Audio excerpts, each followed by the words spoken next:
रासलीला का सच। मैं कृष्णा।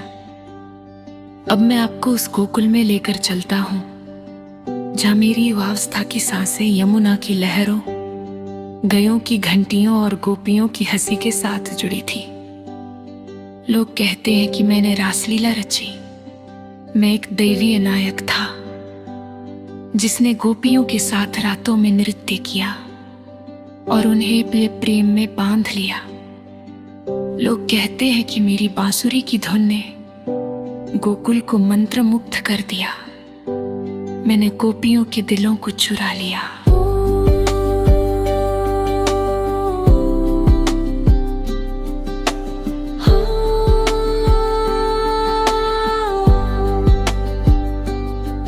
लेकिन आज मैं आपको सच बताना चाहता हूँ, मैं कोई भगवान नहीं था।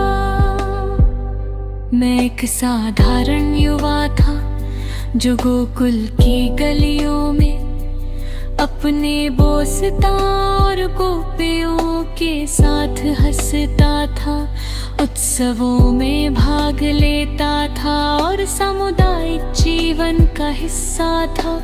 मेरी कहानी चमत्कारों की नहीं बल्कि मित्रता, सामुदायिकता और गोकुल के उत्सवी जीवन की है। रासलीला, जैसा लोग इसे कहते हैं, कोई दिव्य प्रेम की कहानी नहीं थी। ये गोकुल का एक सामुदायिक उत्सव था जिसमें हम सब ग्वाले, गोपियां, बच्चे और बूढ़े एक साथ शामिल होते थे। गोकुल के सभी उत्सव हमारी जिंदगी का हिस्सा थे। जब फसलें कटती, जब बारिश की पहली बूंदें गिरती या जब चांदनी रातें गोकुल को रंग देती, हम यमुना के किनारे इकट्ठा होते। गोपियां गीत गाती, ग्वाले नाचते और हम सब हंसते। लोग कहते हैं कि मैंने अपनी बांसुरी से गोपियों को बुलाया, लेकिन असल में मेरी बांसुरी से निकले स्वरों ने उन्हें बुलाया, मैंने नहीं। मैं एक साधारण सा युवक था जो अपने उस्तों और गोपियां के साथ उत्सव में शामिल होता था। गोकुल में मेरी युवावस्था उन दिनों की थी जब मैं गायों को चराने के बाद गलियों में अपने दोस्तों के साथ समय बिताता था। गोपियां मेरे लिए दोस्त थी, बहनें थी और गोकुल की सामुदायिकता का हिस्सा थी। कृष्ण, तू आज नाचेगा? वे हंसते हुए पूछती। मैं मुस्कुराता और कहता, हाँ, लेकिन तुम सबके साथ। ये कोई दैवीय प्रेम नहीं था, ये गोकुल की मित्रता थी। माँ यशोदा और नंद बाबा मेरे लिए हमेशा एक आश्रय थे। लाला, तू अब बड़ा हो गया है,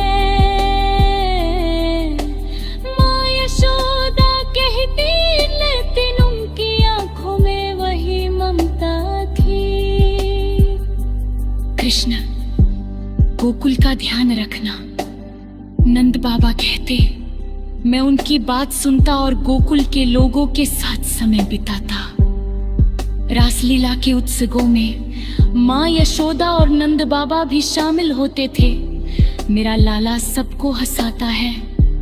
यशोदा माँ गर्व से कहती, मैं हंसता और कहता, मैया, ये गोकुल की हंसी है। गोकुल के लोग मेरे जन्म की कहानी को चमत्कार मानते थे।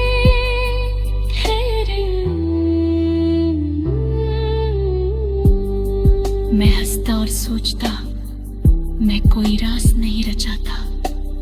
मैं गोकुल का हिस्सा हूँ, लेकिन उनकी आंखों में एक विश्वास था जो मेरे जन्म की कहानी से शुरू हुआ था। गोकुल मेरे लिए सिर्फ एक गांव नहीं था, ये एक ऐसी दुनिया थी जहाँ हंसी, गीत और नृत्य हमारे जीवन का हिस्सा थे। जैसे जैसे मैं युवावस्था में कदम रख रहा था, गोकुल के उत्सव मेरे लिए एक आश्रय बनते जा रहे थे। यमुना के किनारे चांदनी रातों में गोकुल के लोग इकट्ठा होते और हम सब मिलकर गीत गाते, नाचते और हंसते। चांदनी रातों में हम सब एक बड़ा सा घेरा बनाते, गोपियां गीत शुरू करती और उनकी आवाज हवा में तैरती। कृष्ण तू भी गा, वे कहती। मैं हंसता और उनके साथ गीत गाता। मेरे दोस्त सुदामा और नगाले,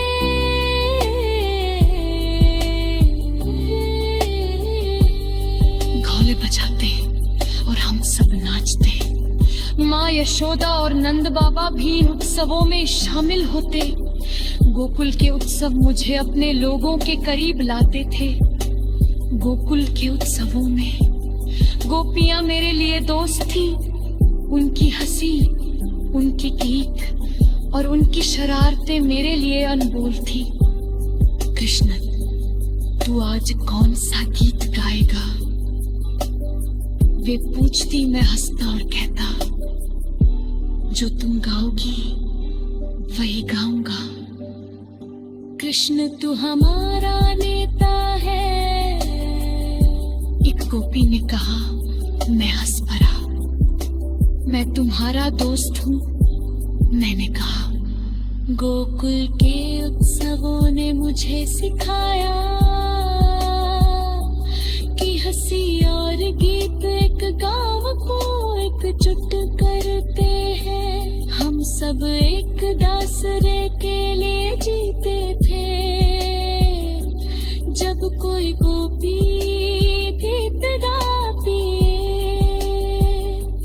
हम सब इसका साथ देते। जब कोई बाला ढोल बजाते, हम सब ना। मैं उस समय शायद 17 या 18 साल का रहा होऊंगा। गोकुल में पूर्णिमा की रातें खास होती थी।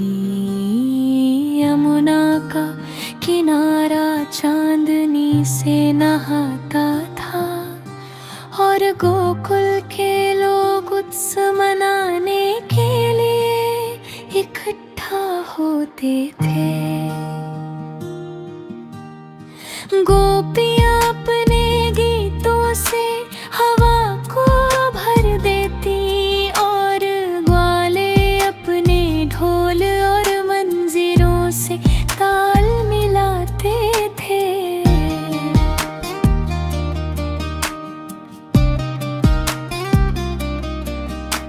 मैं उनके बीच होता, हंसता और नाचता।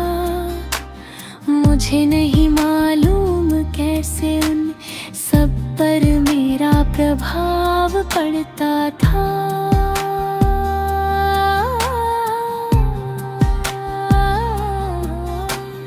मुझे लगता है उन सब के प्रेम का प्रभाव मुझ पर पड़ता था। शायद इसीलिए मैं हर पल अपने उन सभी इष्ट मित्रों के लिए तैयार रहता था।